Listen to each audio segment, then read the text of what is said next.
Hi, I'm Shira, talking about my project Sonic Rabbit as part of the Google Kaggle AI Agent vibe coding course.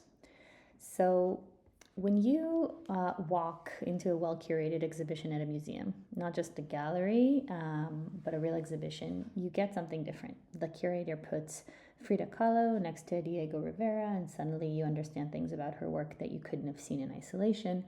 And the arc, the influences, the historical moment, it's all visible in a single room, and you leave knowing more than the sum of what you saw.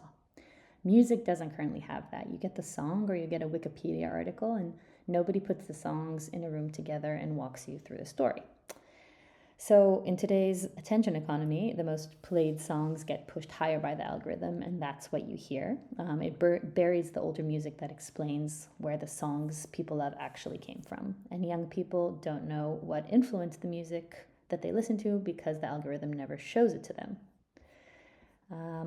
And Sonic Rabbit fixes that. It's a library of narrated music history journeys. Each one is a sequence of songs on a shared theme, introduced by a voice that gives you the history and the context before the song plays. So it's not a Wikipedia article, it's more of a podcast.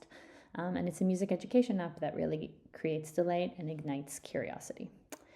The reason why I went with agents is that, as in the museum analogy, the problem is you can only mount so many exhibitions. You need a curator who has the knowledge and the taste and the sourcing, and that takes time. So if we want this library to cover hundreds of themes, a human curator becomes the bottleneck.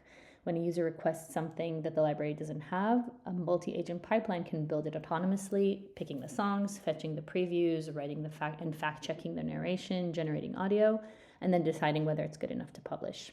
What could take a human hours, the agents do in a 2-sentence request. Let's look at the architecture here. So we've got 3 components. The browser talks to the Journey Factory, a backend that runs a 6-agent ADK pipeline. The agents call a custom MCP server with 3 tools: search track for iTunes to get the preview URLs, verify recording for MusicBrainz for recording dates and places, and Wikipedia, which handles the biographical claims. And then once the factory finishes, it writes the journey to the data store.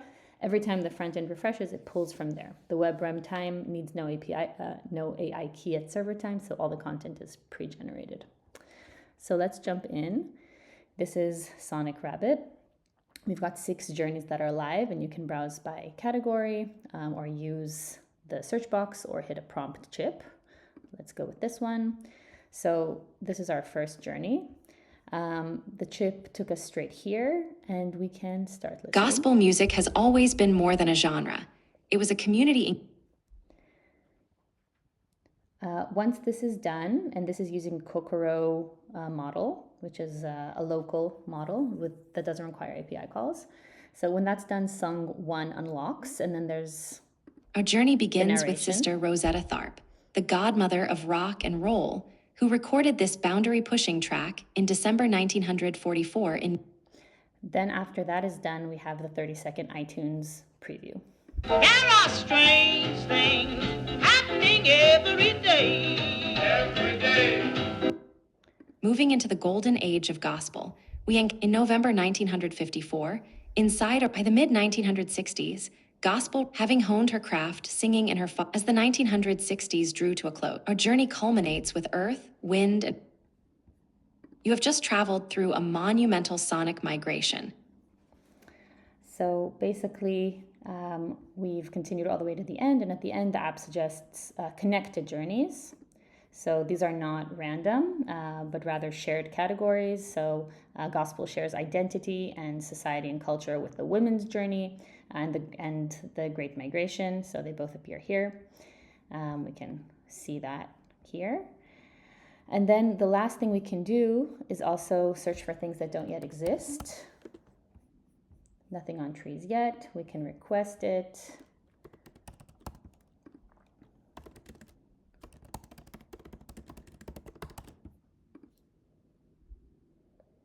And then receive a confirmation.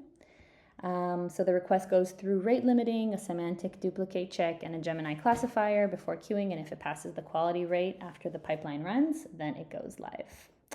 So we've got 6 agents, 1 MCP server, local text-to-speech, and a quality gate, and we can create our own music museum for generations to come.